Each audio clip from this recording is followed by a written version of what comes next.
Naghiwalay kami ng asawa ko para sa first love namin. Tunay nga bang first love never dies?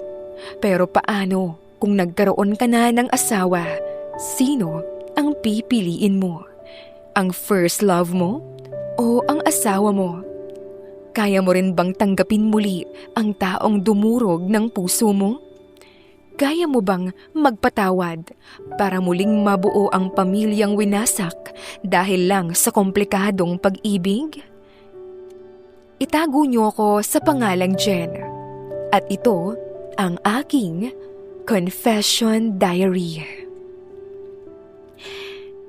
Magandang araw, Miss Suna ko.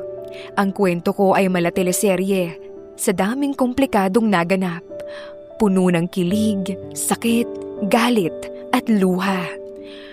Mahirap din ikwento sa iba dahil sa totoo lang, i-judge lang ako ng mga tao.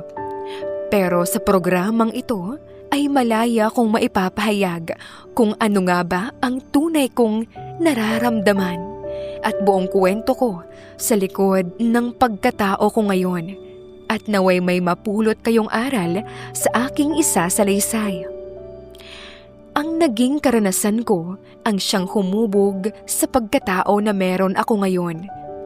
Para mas lalo niyong maunawaan, akin ang isasalaysay ang aking kwento. Itago niyo ako sa pangalang Jen. Itago niyo naman sa pangalang June, ang first love ko. 11 years old ako noon, habang 12 years old naman si June. Nagkakilala kami ni June sa Maynila. Sa isang barangay lamang kami nakatira at naging magkapitbahay nang magbakasyon siya noon sa lugar namin. Nang time na yon ay ang tatay niya nakatira sa tabi ng bahay namin kasama ng kanyang stepmom na ninang ng bunso kong kapatid. Pero hindi naman close ang family namin sa isa't isa.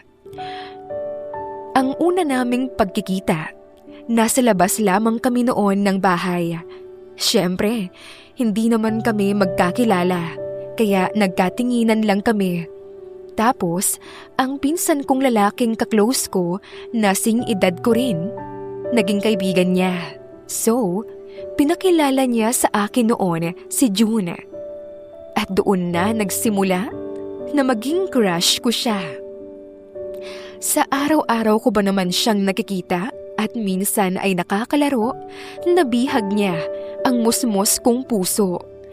Subalit, alam kong hindi naman yon sobrang seryoso dahil mga bata pa lamang kami.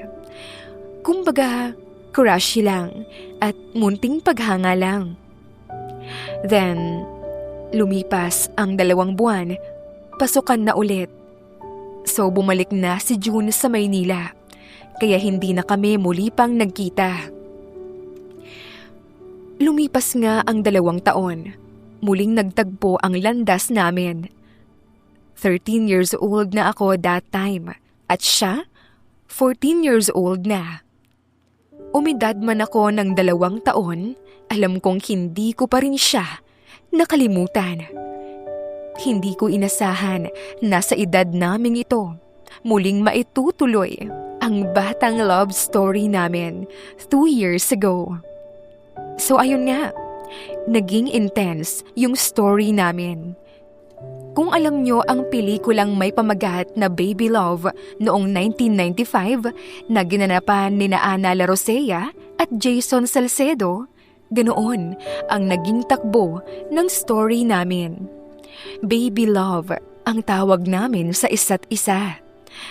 Doon namin mas nakilala ang bawat isa at mas nalaman kung ano ang mga gusto at ayaw, kung ano ang mga pangarap namin sa buhay at kung ano-ano pa.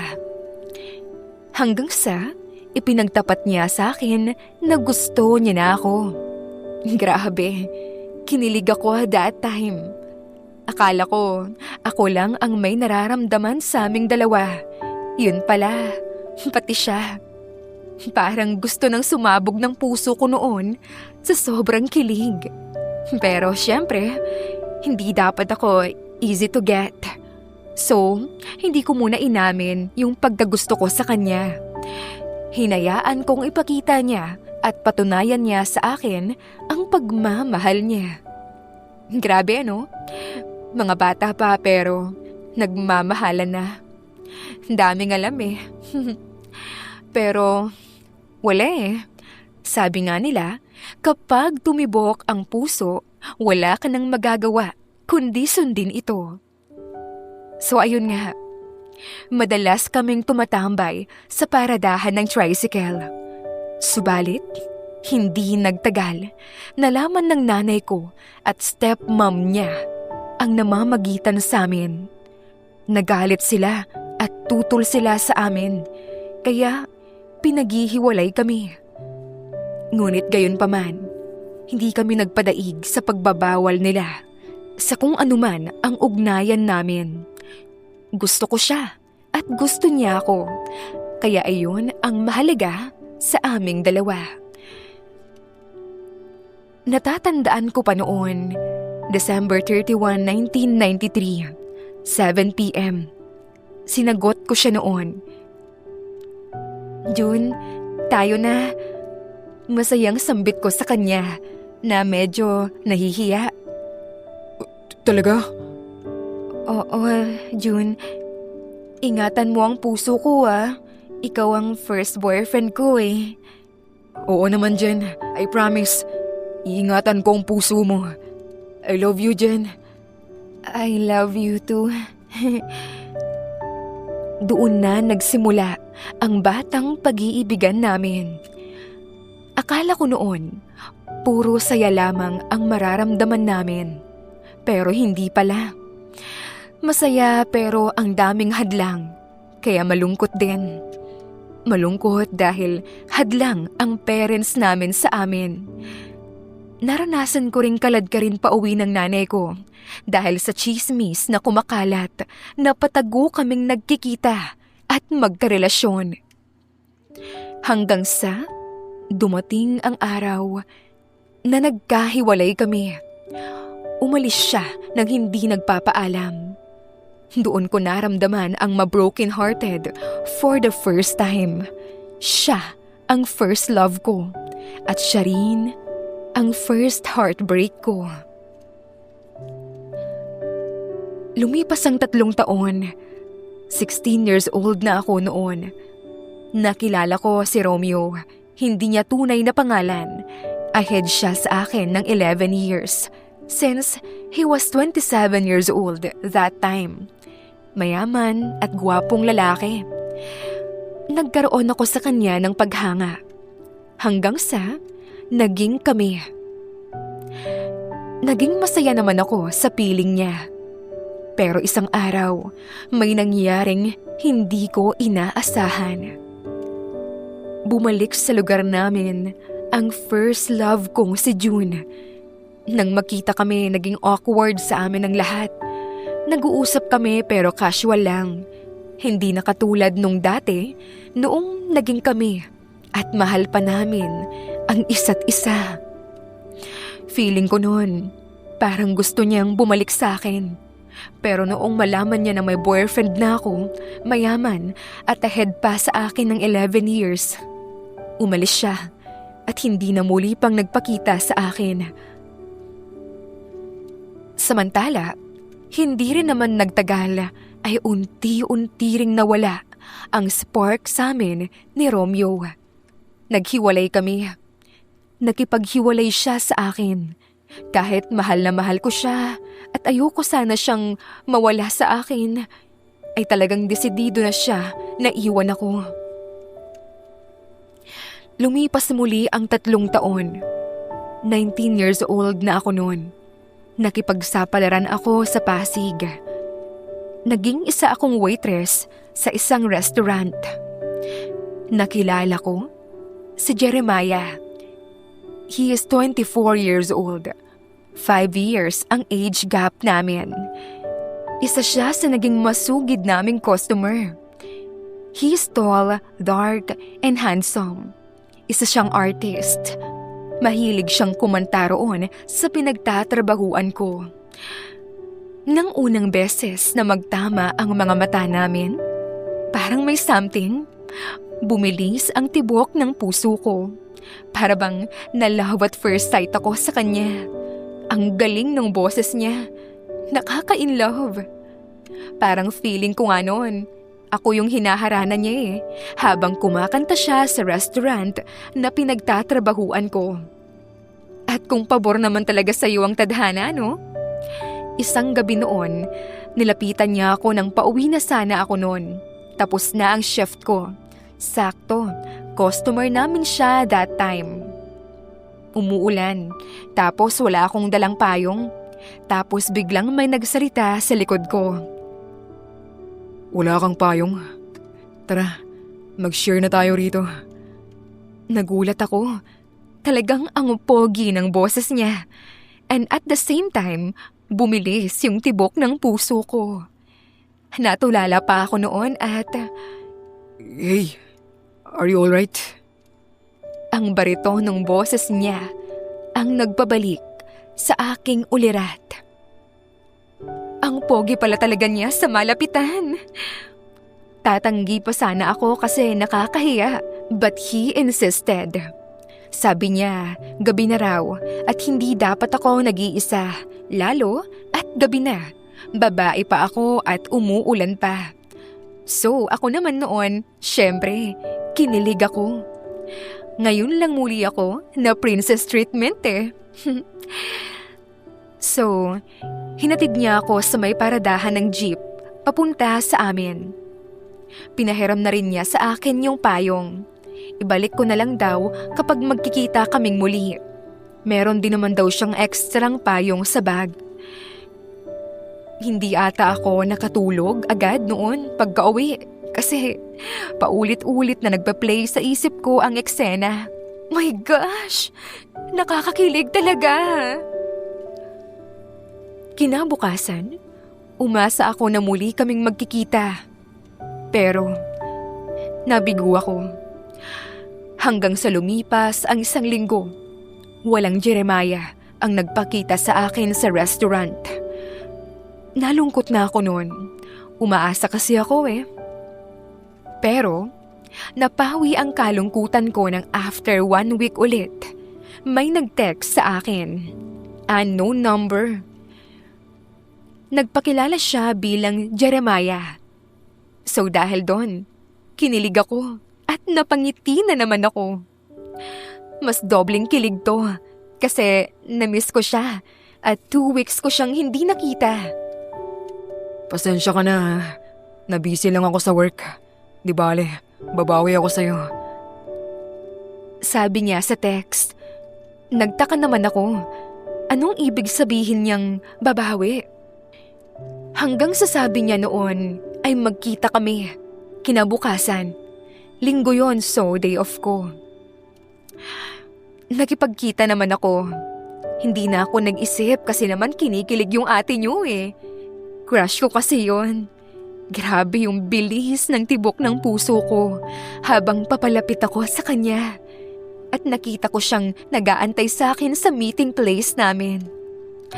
Sa araw na yon, puno talaga ng saya ang puso ko, lalo na nang sabihin niya na gusto niya ako. At kapag kumakanta siya ng love song, sa akin daw siya nakatingin at ako ang naiisip niya. Ako naman noon pigil ngiti. Kahit deep inside, sasabog na ako sa sobrang kilig. Fast forward, niligawan niya ako. Ginawa niya ang lahat para makuha ang matamis kong oo. Nung una, natakot ako. Baka iwan din niya ako, katulad nung pag-iwan sa akin ng ex ko. Pero pinakita niya hindi lang sa salita, kundi sa gawa, ang kanyang pagmamahal sa akin. Dahil doon, sinagot ko na siya. Naging kami. Hindi ko makakalimutan kung paano niya hinalikan ang likod ng palad ko nang may buong pagmamahal at paggalang. Naging masaya naman kami sa aming relasyon. Pero hindi nagtagal. May isang bagay akong nalaman tungkol sa kanya na nagpalungkot sa akin. isa pala siyang single dad. Hiwalay sa asawa. Oo, na-disappoint ako. Pero dahil mahal ko siya, binaliwala ko at tinanggap siya ng buong puso. Sa kabila noon, naging masaya pa rin kami. Fast forward, nagsara ang restaurant na pinagtatrabahuan ko. Kaya umuwi ako sa bahay ng parents ko sa Maynila. Naging LDR kami ni Jeremiah. Then, noong nag-birthday siya January 24, palihim kaming nagkita ni Jeremiah kasama ang pinsan kong babae. Nagtanan kami, biglaan. Literal na walang kaplano-plano. Dahil ang original plan namin ay after 5 years pa kaming magsasama. Kaya dahil nga nagtanan kami, pinauwi ko na ang pinsan ko. Hindi niya ako pinauwi sa amin hanggat hindi kami nagkakaroon ng anak. So, 1 taon bago kami magkaanak, nagpakita kami sa parents ko. Humingi kami ng tawad sa pagtatanan. Nakilala nila ang boyfriend ko. Tinanggap din naman siya ng parents ko. Naging maayos naman ang pagsasama namin. Nagpakasal kami. Ngunit, katulad nga ng sabi nila, walang perfect relationship. May mga hindi rin kami pagkakaunawaan minsan, pero nakakaya naman naming resolbahan. Pero dahil nga may itsurang taglay ang husband ko, hindi maiiwasang lapitin siya ng mga babae. Lapitin ng tukso. Ilang beses din akong nasaktan dahil nahuhuli ko siyang may ka-textmate na ibang babae. Nahuhuli ko rin siyang may kasamang ibang babae, ka-flirt. Pero dahil mahal ko siya, hinayaan ko lang na paulit-ulit niya akong saktan. At paulit-ulit ko lang din naman siyang pinapatawad. Siguro nasanay na lang ako. Siguro iniisip ko na lang noon para sa anak namin. Kaya dapat naming ipagpatuloy ang pagsasama. Kahit may lamat na. So after 22 long years na hindi namin pagkikita ng first love kong si June, ay muling nag-cruise ang mga landas namin dahil yon sa social media. Sa loob ng 22 years, wala kaming naging communication ni June. Hindi kasi noon uso ang touchscreen at social media. Year 2017, nang una akong magkaroon ng social media account. Then year 2018, nang muli kaming pinagtagpo ng tadhana sa social media. That time ay nasa 40s na ang asawa ko. Ako naman ay nasa 30s na. Hindi na rin maganda ang pagsasama namin ng asawa ko. Pinaghihinalaan niya ako ng hindi maganda. Nambibintang siyang nanlalalaki raw ako. Or may ka-textmate na iba. Hanggang sa naisipan kong mag-imbestiga. Total, may Facebook na ako noon. Nalaman ko na lang na year 2017 pa pala siya nang magkaroon din ng Facebook. Hanggang sa palihim kong nabuksan ang Facebook account niya. Doon ko natuklasan ang matagal na niyang panloloko sa akin. Na lahat pala ng binibintang niya sa akin, siya pala ang gumagawa noon. Pero hindi ako nagsalita. Hindi ako nagwala. Hindi ako nag-eskandalo. Nanahimik lang ako. Pasikreto kong in-screenshots ang convo nila noong babae. At doon ko nalaman na first love pala niya yon. Ang sakit, Misuna ko. Walang kasing sakit na yung taong minahal mo ng halos kalahati ng buhay mo. Palihim kang trinatraidor. Halos mawala na ako noon sa sarili ko kakaiyak ng palihim. Kapag ako lang mag-isa sa loob ng bahay. Hanggang sa umabot sa point na unti-unting nawala yung pagmamahal ko sa asawa ko. Sobra akong nasaktan at parang naging manhid na lang. Tapos noon, naalala ko ang first love ko, si June. Kumusta na kaya siya? Kung kami ba ang nagkatuluyan, hindi ba magiging ganito kamiserable ang buhay ko? Kung kami ba ang nagkatuluyan, magiging masaya kaya kami at this point of our lives? Sa totoo lang, nang mabalitaan ko noon na nag-asawa na si June, nag-asawa na rin ako. Inisip ko noon na baka talagang hindi kami ang para sa isa't isa. Oo, misuna ko. Kahit na magkasintahan pa lang kami noon ni Jeremiah, alam ko sa sarili ko na hindi nawala ang puwang ni June sa puso ko. Hanggang sa unti-unti na lang ding nawala yung pagmamahal ko sa husband ko. Nasaktan ako ng sobra. Kasabay naman noon ang pagbabalik ng pagmamahal ko sa first love kong si June. Nagkaroon kami ng lihim na ugnayan ni June sa social media. Pero hanggang chat lang muna kami. Pero dahil masyadong mapusok ang aking first love, hindi siya nakatiis. Tinawagan niya ang phone ko. At yun, ang malaking pagkakamaling nagawa niya. Dahil ang husband ko ang nakasagot. Nagkaroon ng komosyon nang mangyari yun. Nagalit ng sobra ang asawa ko. Pero mariin ko pa rin iyong itinanggi. Sabi ko, isa lamang siyang malapit na kaibigan. Pero hindi siya naniwala.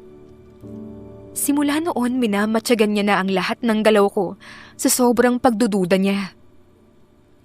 Hanggang sa hindi rin nagtagal, nagkabistuhan ng gusto. Nalaman na niya ng tuluyan kung sino si June sa buhay ko at ang patago naming relasyon.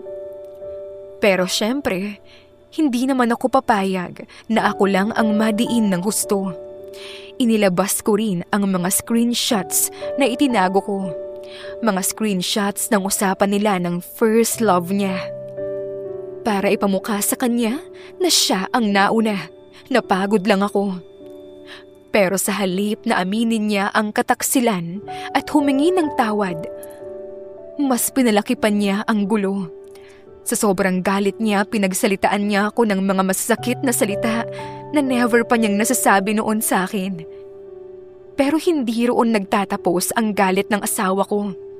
Maging sa social media, sa mga kapitbahay at sa church namin, pinapahiya niya ako. Isinisiwalat niya ang pangangaliwa ko. Hanggang sa nagisawsaw na rin sa gulo namin ang mga kamag-anak at kaibigan namin. Dahil doon pinapili ko siya para matigil na ang komosyon. Kung ako ba at ayusin na lang namin ang pamilya namin o ang first love niya. Total, masaya naman siya sa relasyon nila. Mabuhay na lang kami ng magkahiwalay nang walang pakialamanan basta't huwag lang madamay ang mga bata. Pero ewan ko kung anong kademonyuhan ang sumanib sa isip ng asawa ko at ayaw niyang pumayag. Gusto niyang itigil ko na ang ugnayan ko kay June, pero ayaw niyang itigil ang relasyon nila ng first love niya. Napaka-selfish talaga niya at hindi ko akalain na kaya niya akong makitang miserable. Pero hindi ako nagpatalo dahil nga hindi kami nagkasundo na pagplanuhan kong umalis. Itinakas ko ang anak kong bunso at umuwi ako sa Quezon. That time, akala ko yan na ang best decision na magagawa ko at makakalaya na kay Jeremiah. Pero hindi pala. Patuloy pa rin niya akong ginugulo sa chat at text. Grabe ang paninirang ginawa niya sa akin noon at sobrang pagpapababa ng pagkatao ko. Nagalit ako ng husto. Sa sobrang galit ko, umuwi ako ng Maynila kasama ang bunso ko dahil malapit na ring magpasukan noon. Isang beses, pinagkakasundo kami ng tatay ko. Pero dahil sa pilitan at buhay na buhay ang galit namin sa isa't isa, hindi rin lang kami nagkaayos. 1 buwan lang matapos noon, naghiwalay lang din kami ng tuluyan. Iniwan ko ang mga anak ko sa kanya dahil buhay pa noon ang nanay niya. Nagtrabaho ako sa Maynila noon, kahit masakit mawalay sa mga anak. Nag-uusap lang kami ng mga anak ko sa messages at nagpapadala kung hihingi sila.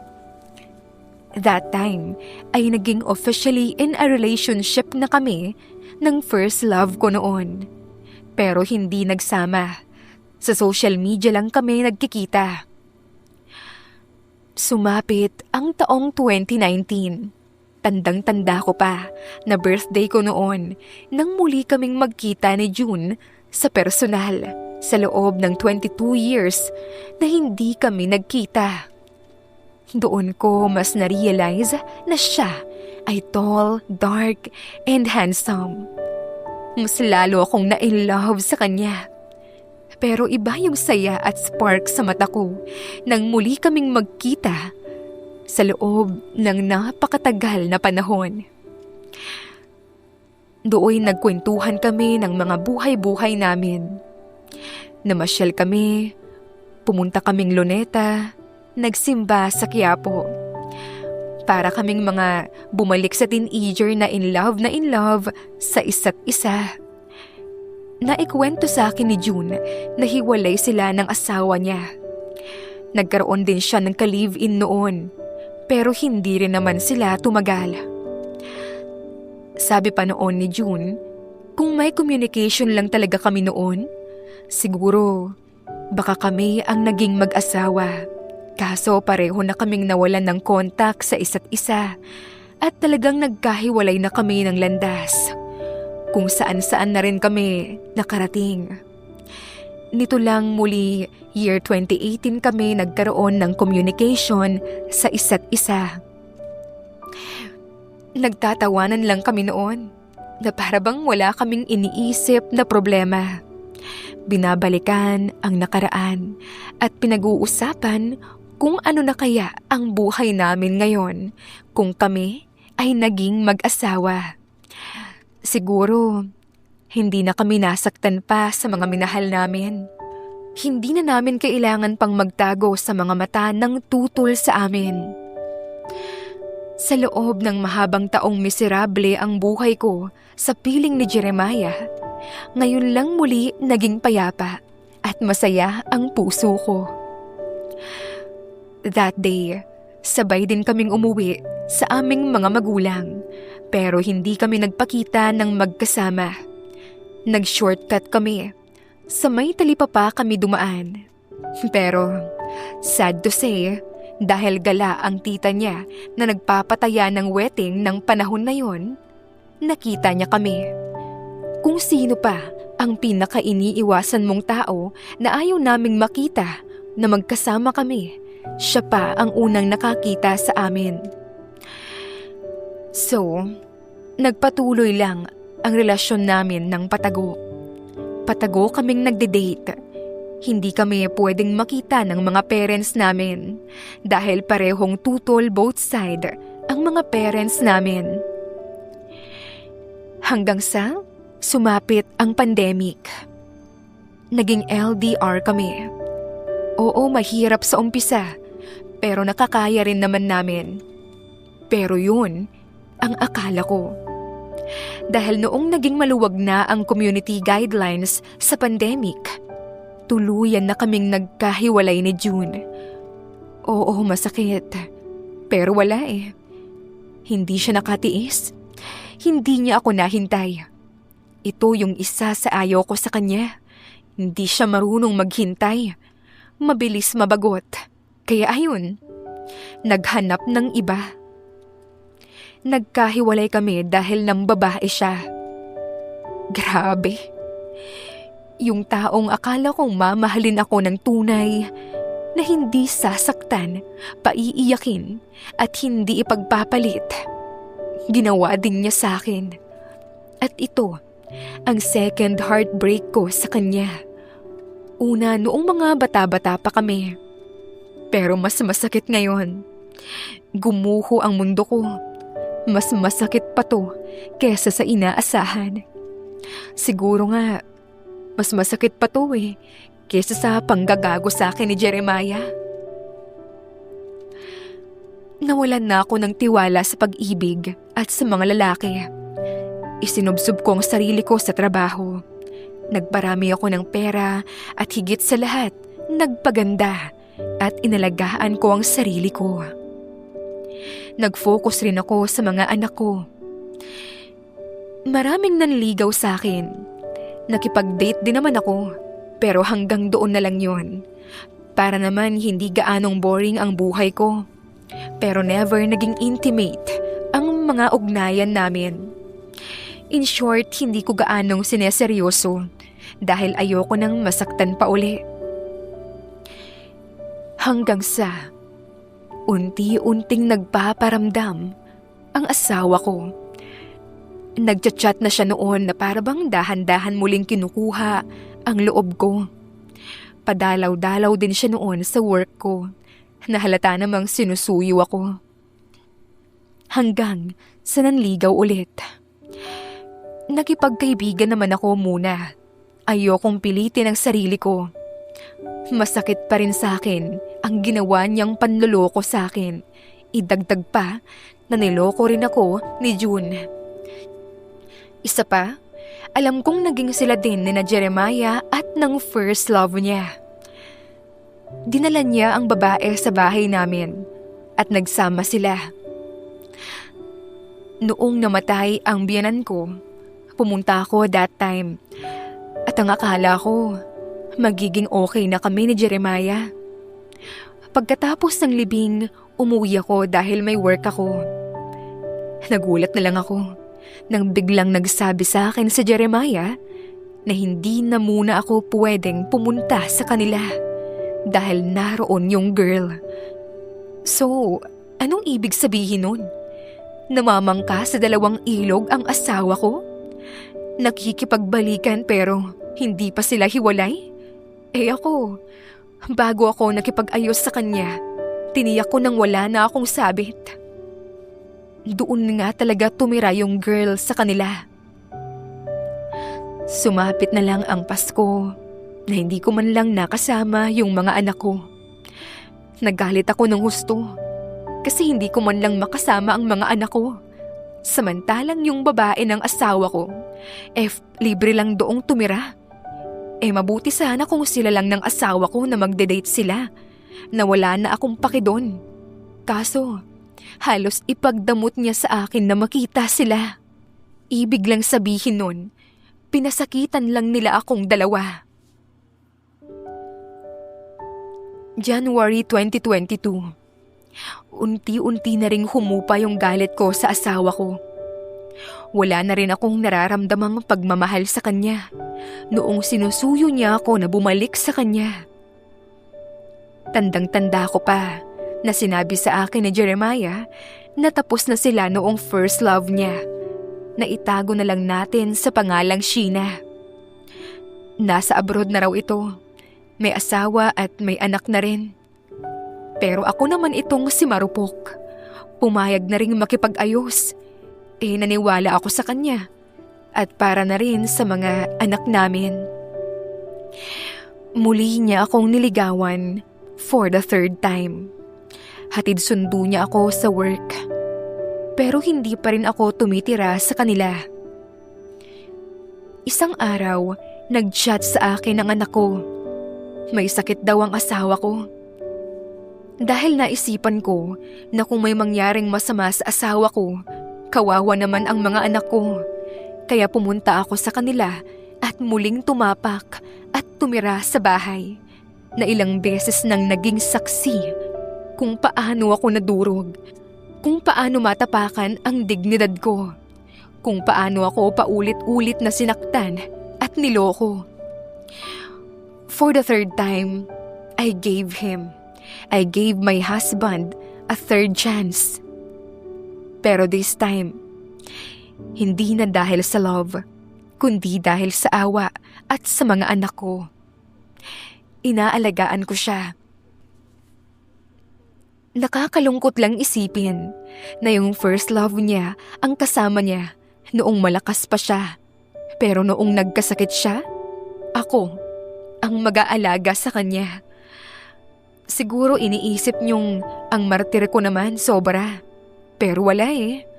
Siguro sadyang mabait lang ako. Bagay na hindi ma-realize ng mga tao sa paligid ko. Lalo na ng asawa ko.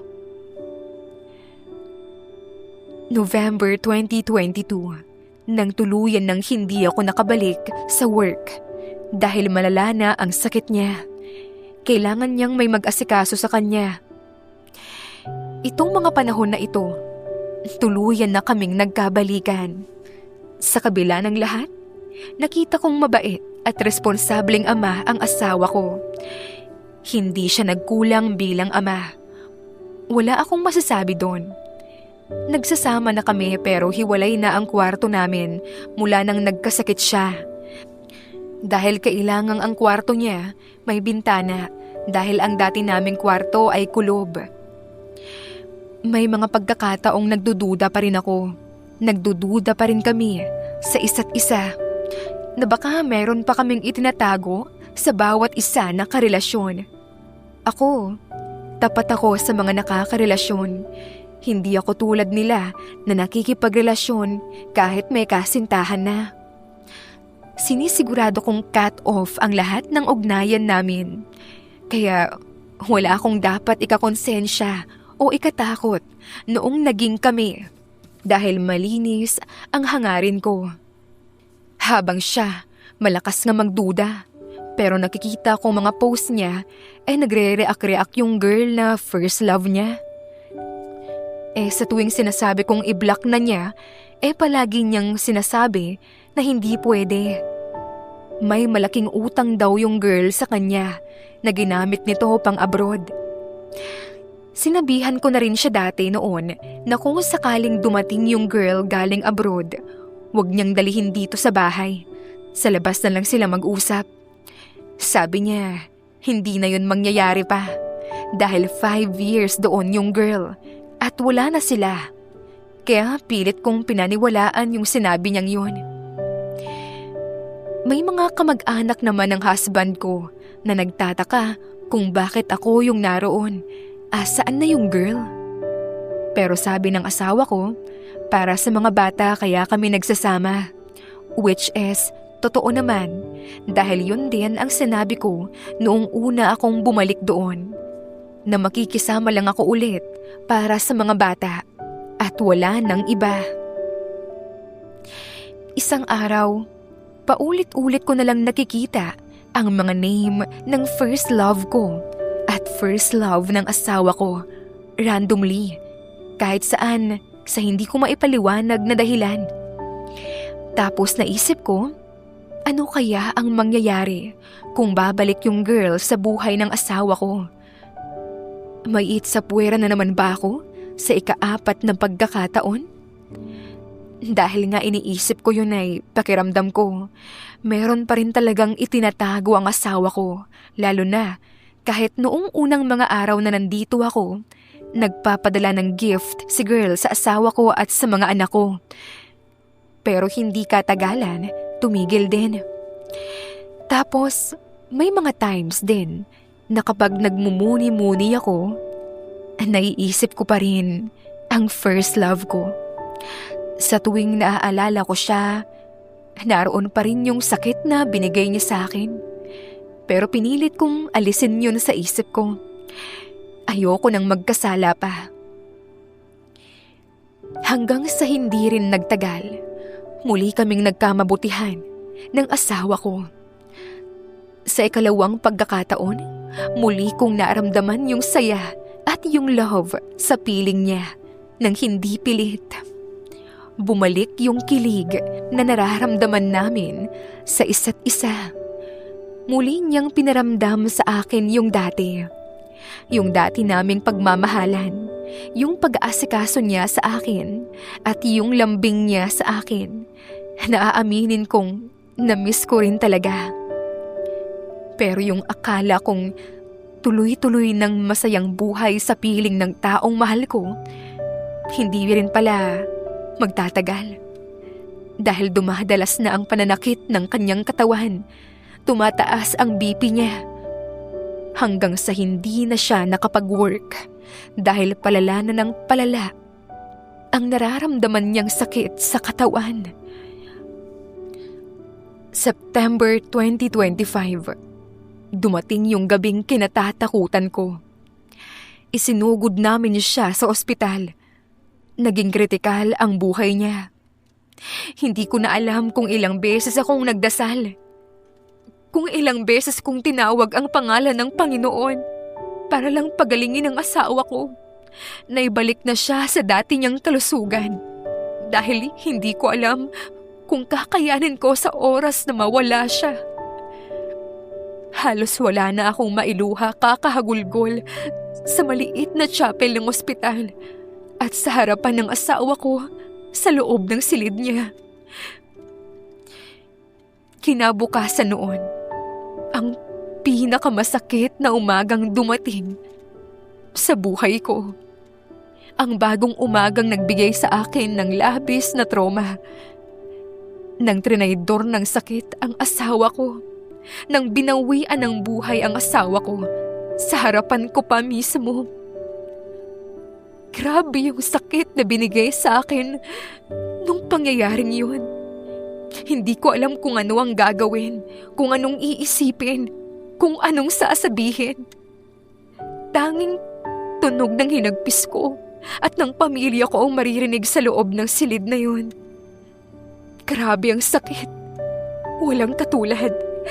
Na kahit pinilit ko noon ang sarili ko na huwag siyang mahalin kasi alam kong mahirap na namang masaktan dahil sa pag-iiwan niya sa akin para sa ibang babae. Pero iba pala yung sakit kapag ibang klaseng pag-iiwan ang nangyayari. Yung pag-iiwan na hindi na muli kayong magkikita. Jeremiah, asawa ko. Kakabalikan pa lang natin, oh. Marami pa tayong mga pangarap na gawin, di ba? Sabi mo babawi ka. Pero bakit hindi ka lumaban sa sakit mong yan? Bakit mo ko iniwan sa ika-4 na pagkakataon?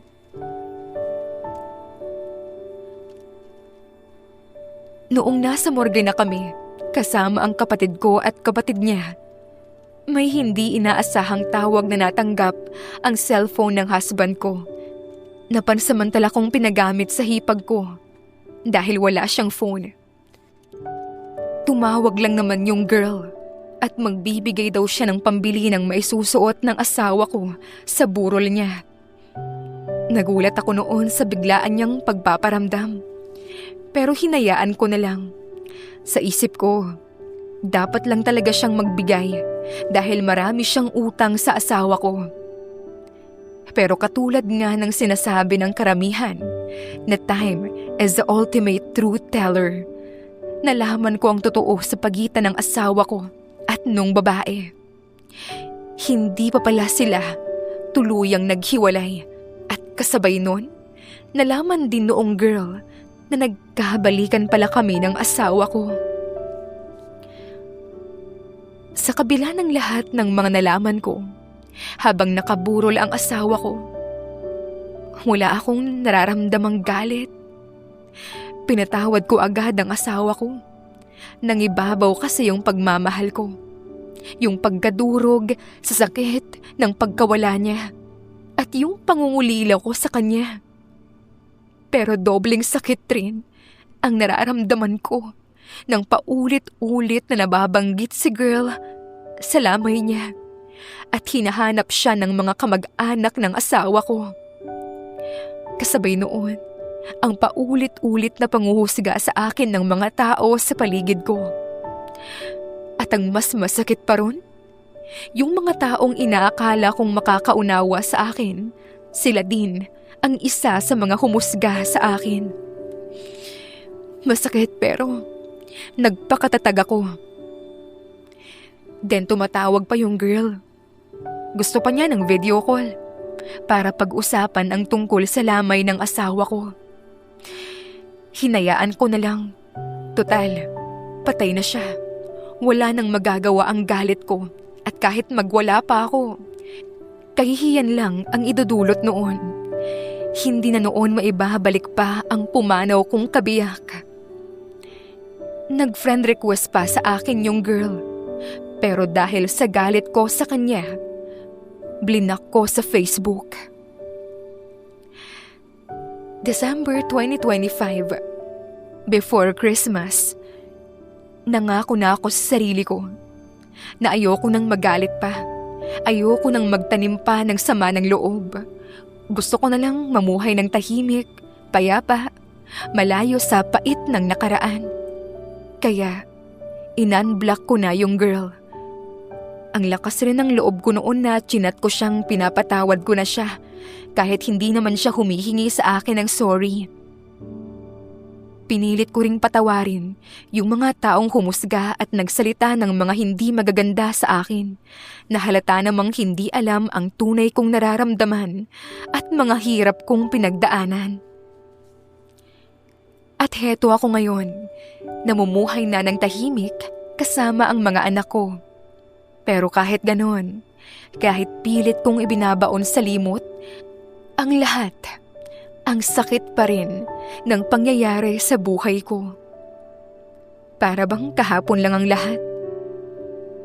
Pero bago ko tapusin ang kwento ko, nung lumabas ang name ng mga first love namin, as in random lang, kung saan-saan ko lang nakikita, sinabi ko sa sarili ko na kung sakali mang magbalik muli ang first love ko, gusto ko may basbas na ng langit at wala nang masasaktan pa.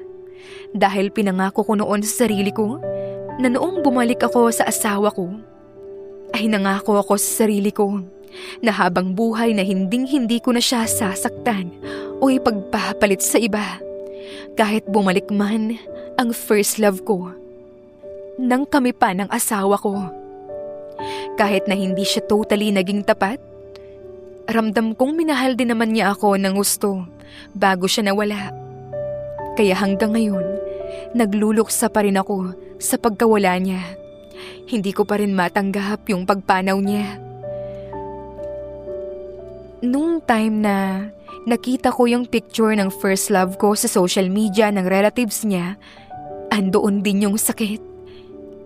I just realized na hindi pa rin pala ako tuluyang naghilom kay June. Nagkapatong-patong lang ang sakit na dala-dala ko. Bahala na si Lord kung ano ang plano niya sa akin. Basta alam ko, sugatan ako. Durog na pilit kong binubuo ang sarili ko. Nilalabanan ko yung traumang nangyari sa buhay ko.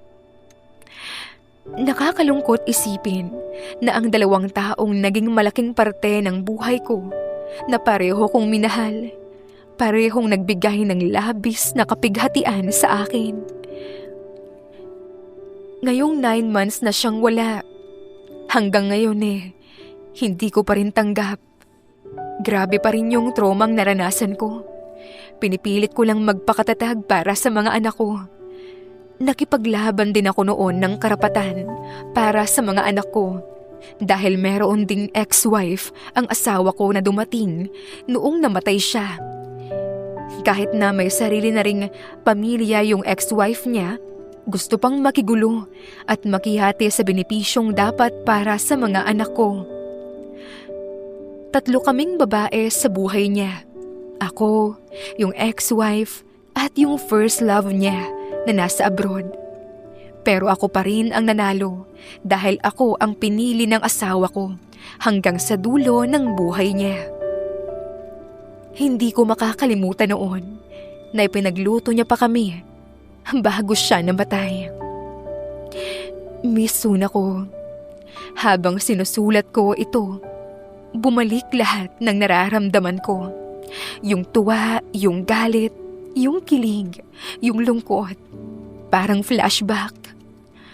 Sa ngayon, hindi na ako umaasa pang babalik sa akin ang first love ko. Kung babalik man siya, sana kalooban na yun ng Panginoon at may basbas niya. At hindi dahil sa gusto ko lang. Ayoko nang masaktan pa ulit. Lalo at Sariwa pa ang sugat sa pagkatao ko.